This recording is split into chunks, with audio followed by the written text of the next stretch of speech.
بسم اللہ الرحمن الرحیم۔ امید ہے آپ سب خیر عافیت کے ساتھ ہوں گے۔ آج ایک نئی ویڈیو کے ساتھ آپ کی خدمت میں حاضر ہیں۔ جیسا کہ آپ جانتے ہیں کہ ہم نے جماعت نحو کی جو اردو کی نئی بک ہے فیڈرل بورڈ کی طرف سے، ان موضوعات کو ہم ڈسکس کر رہے ہیں۔ تو آج کی کلاس میں انشاءاللہ ایک اور موضوع کے ساتھ آپ کی خدمت میں حاضر ہیں۔ نظم نعت کے اشعار کی تشریحات انشاءاللہ آپ تک پہنچائیں گے۔ امیر مینائی کی نظم ہے نعت۔ تو چلیں وقت ضائع کے بغیر اشعار کی تشریحات کی جانب بڑھتے ہیں۔ پہلا شعر ہے: دل جس سے زندہ ہے وہ تمنا تم ہی تو ہو، ہم جس میں بس رہے ہیں وہ دنیا تم ہی تو ہو۔ لغت دیکھ لیجئے، یعنی مشکل الفاظ کے معنی۔ تمنا یعنی خواہش، بس جانا، آباد ہو جانے کے معنوں میں ہے۔ مفہوم دیکھ لیجئے، آپ صلی اللہ علیہ وآلہ وسلم کی چاہت سے میرا دل لبریز ہے اور آپ وجہ تخلیق کائنات ہے۔ تشریح دیکھ لیتے ہیں۔ اس شعر میں شاعر امیر مینائی حضور اکرم صلی اللہ علیہ وآلہ وسلم کی حمد و ثنا بیان کرتے ہوئے کہتے ہیں کہ اللہ کے رسول آپ صلی اللہ علیہ وآلہ وسلم کی چاہت سے میرا دل لبریز ہے۔ آپ صلی اللہ علیہ وآلہ وسلم کی محبت میرے خون کا حصہ ہے اور یہ محبت میرے دل و جاں میں ایسے سما چکی ہے کہ آخری سانس تک آپ صلی اللہ علیہ وآلہ وسلم کی حمد و ثنا بیان کرتا رہوں گا۔ آپ صلی اللہ علیہ وآلہ وسلم کی ذات دنیا کی تمام تر مخلوقات سے افضل ترین مخلوق ہے۔ اللہ تعالیٰ نے یہ کائنات آپ صلی اللہ علیہ وآلہ وسلم کے لیے ہی تخلیق فرمائی۔ اگر آپ صلی اللہ علیہ وآلہ وسلم کی ذات نہ ہوتی تو کائنات وجود میں نہ آتی۔ اللہ نے آپ صلی اللہ علیہ وآلہ وسلم کو پوری دنیا کے لیے رحمت للعالمین بنا کر بھیجا۔ وما ارسلناک الا رحمت للعالمین، ٹھیک ہے۔ حضور صلی اللہ علیہ وآلہ وسلم کو اللہ تعالیٰ کی ذات نے ساری کائنات کے لیے رحمت بنا کر بھیجا۔ شعر نمبر 2 ہے: پھوٹا جو سینہ شب تار الست سے، اسی نور عین کا اجالا تم ہی تو ہو۔ مشکل الفاظ کے معنی ہیں۔ شب یعنی رات کے معنوں میں ہے۔ شب تار الست یعنی اندھیری رات۔ اس کو ہم جہالت سے بھی تشبیہ دے سکتے ہیں، زمانۂ جہالت سے بھی، جو عربوں کی بات ہم کرتے ہیں۔ عرب والے جاہلیت کے دور میں رہ رہے تھے، تو حضور صلی اللہ علیہ وسلم نے اس اندھیری رات کو روشنی میں تبدیل کر دیا۔ نور عین یعنی آنکھوں کی روشنی، اجالا روشنی کے معنوں میں۔ مفہوم دیکھ لیجئے، حضور صلی اللہ علیہ وآلہ وسلم کے دنیا میں آنے سے ظلمت اور جہالت کا خاتمہ ہوا۔ تشریح دیکھ لیتے ہیں۔ اس شعر میں شاعر کہتے ہیں کہ نبی کریم صلی اللہ علیہ وآلہ وسلم کی ولادت سے پہلے دنیا میں تاریکی اور ظلمت کا گہرا اندھیرا چاروں طرف پھیلا ہوا تھا۔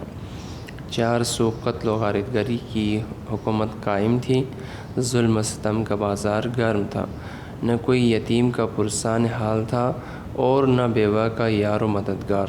عورت کے وجود کو منحوس سمجھ کر بچیوں کے پیدا ہوتے ہی زندہ درگور کر دیتے تھے۔ معاشرہ ہر طرح کی معاشرتی برائیوں میں گرا ہوا تھا۔ صنم پرستی اور بت پرستی عروج پر تھی۔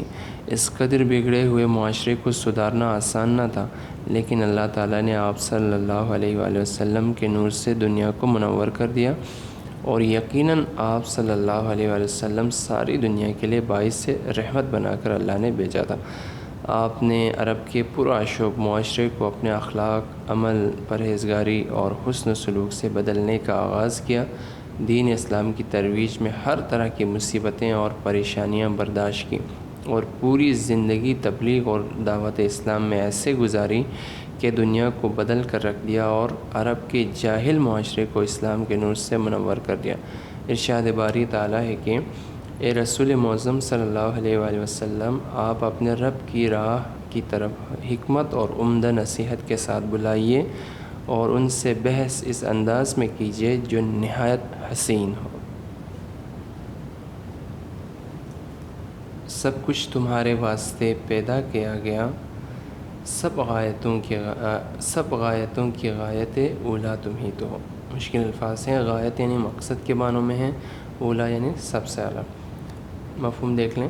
اللہ تعالیٰ نے کائنات میں ہر ایک چیز آپ صلی اللہ علیہ وآلہ وسلم کی وجہ سے تخلیق کی، اور کائنات کی ہر ایک چیز کی تخلیق کا اصل مقصد آپ صلی اللہ علیہ وآلہ وسلم ہے۔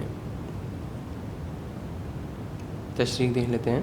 اس شعر میں حضور صلی اللہ علیہ وآلہ وسلم کی تعریف بیان کرتے ہوئے شاعر کہتا ہے کہ دنیا کے ہر ایک تخلیق کا اصل مقصد آپ صلی اللہ علیہ وآلہ وسلم ہے، کیونکہ اللہ نے صاف لفظوں میں ارشاد فرما دیا تھا کہ اے میرے محبوب، اس کائنات کی وجہ تخلیق، اے میری محبت، اگر آپ صلی اللہ علیہ وآلہ وسلم نہ ہوتے، اگر آپ کا وجود نہ ہوتا، آپ کا تصور خیال نہ ہوتا، آپ کی شبیہ نہ ہوتی، تم اس کائنات کو تخلیق نہ کرتا۔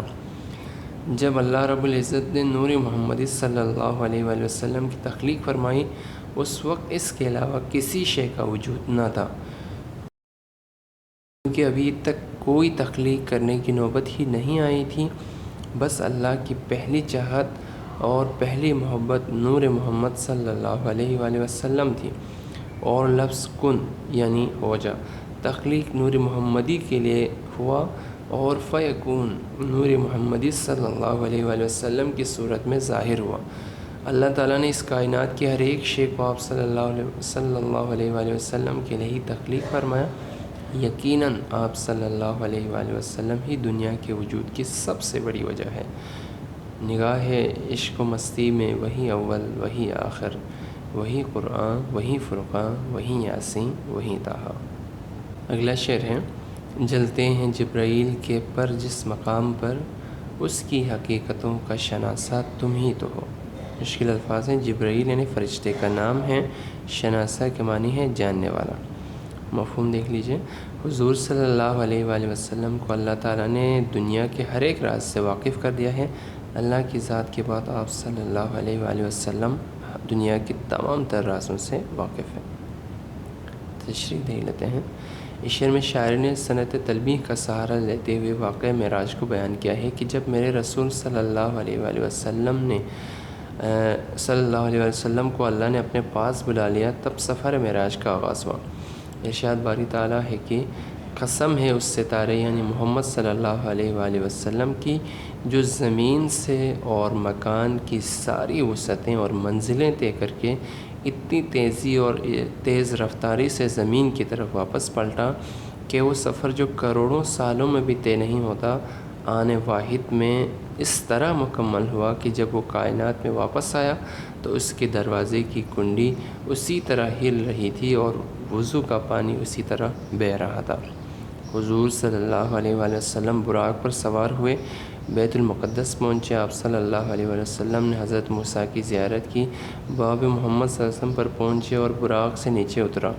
آدم علیہ السلام سے لے کر تمام انبیاء کی امامت کی، نماز کی امامت کے بعد مزید سفر کا آغاز ہوا۔ آپ صلی اللہ علیہ وآلہ وسلم کے لیے آسمان کا دروازہ کھول دیا گیا۔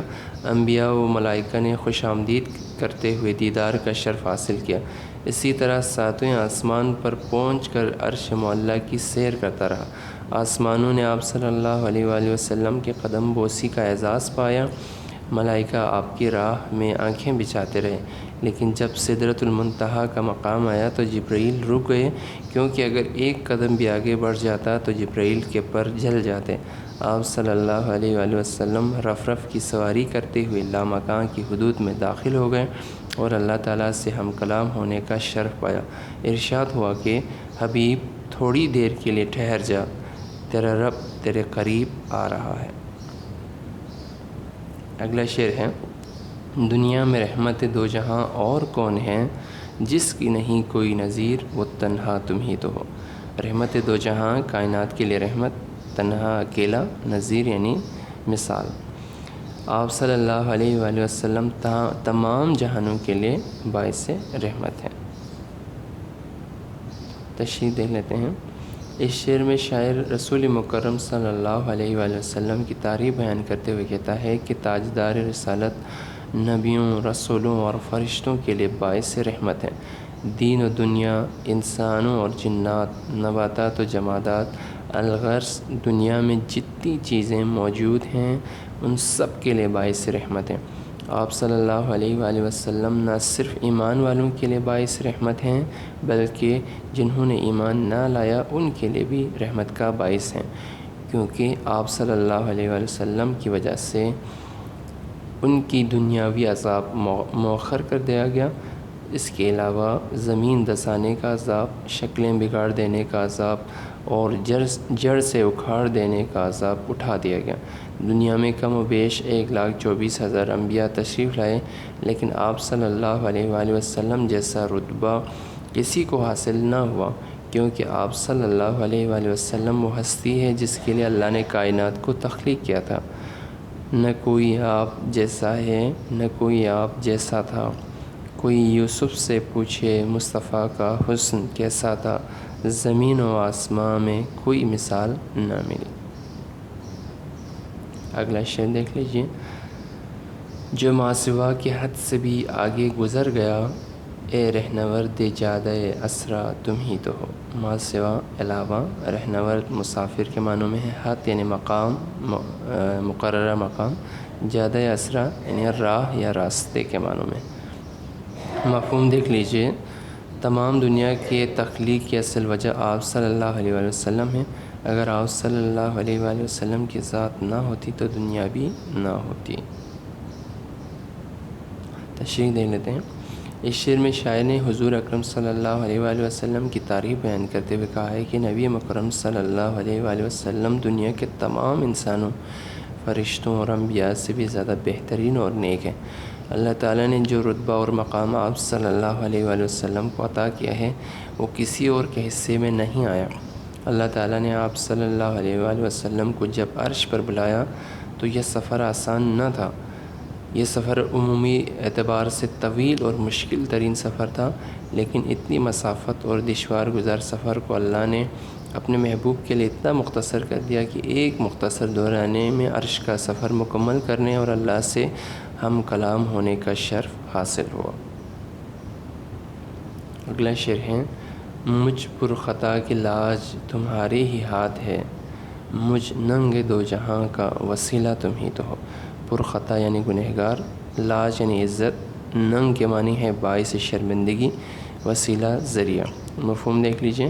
اے اللہ کے رسول صلی اللہ علیہ وآلہ وسلم، مجھ گنہگار کو آخرت میں شرمسار ہونے سے بچانے کا ذریعہ صرف آپ صلی اللہ علیہ وآلہ وسلم ہے۔ تشریح دیکھ لیتے ہیں۔ اس شعر میں شاعر نے اپنے گناہوں کا اعتراف کرتے ہوئے حضور صلی اللہ علیہ وآلہ وسلم کی ذات کو مخاطب کر کے کہا ہے کہ اللہ کے رسول، میں نے اپنی زندگی میں بہت سارے گناہ، بہت ساری غلطیاں کی ہیں۔ روز قیامت جب حساب کتاب کا عمل ہوگا اور جب فرشتے مجھ سے یہ سوال کریں گے کہ بندے خدا تو نے دنیا میں کیا کیا، میں اس قابل نہیں ہوں اور میرے اعمال اس قابل نہیں ہیں کہ میں اپنے اللہ کی بارگاہ میں پیش کر سکوں۔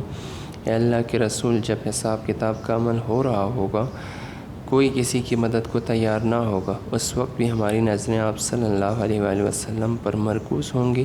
ہماری امیدیں آپ صلی اللہ علیہ وآلہ وسلم سے ہیں کہ بروز قیامت بھی آپ صلی اللہ علیہ وآلہ وسلم اپنی امت کی شفاعت کا کام کریں گے۔ اور آپ صلی اللہ علیہ وآلہ وسلم کے بارے میں یہ بات مشہور بھی ہے کہ بروز قیامت جب تک اپنی امت کو جنت میں داخل نہیں کریں گے، تب تک آپ صلی اللہ علیہ وآلہ وسلم جنت کے دروازے پر کھڑے ہوں گے۔ امید ہے تشریحات آپ کی سمجھ میں آ گئی ہوں گی۔ اگر اشعار کی تشریحات کے حوالے سے یا اس پوری نظم میں کوئی سوال آپ کے ذہن میں ہیں تو کامنٹ سیکشن میں آپ سوالات پوچھ سکتے ہیں۔ انشاءاللہ بھرپور کوشش ہوگی کہ آپ کے سوالات کے جوابات آپ کو دے دیے جائیں۔ مزید ویڈیوز کا سلسلہ بھی جاری رہے گا، تو دنیا اردو کے ساتھ رہیں۔ اللہ ہم سب کا حامی و ناصر ہو۔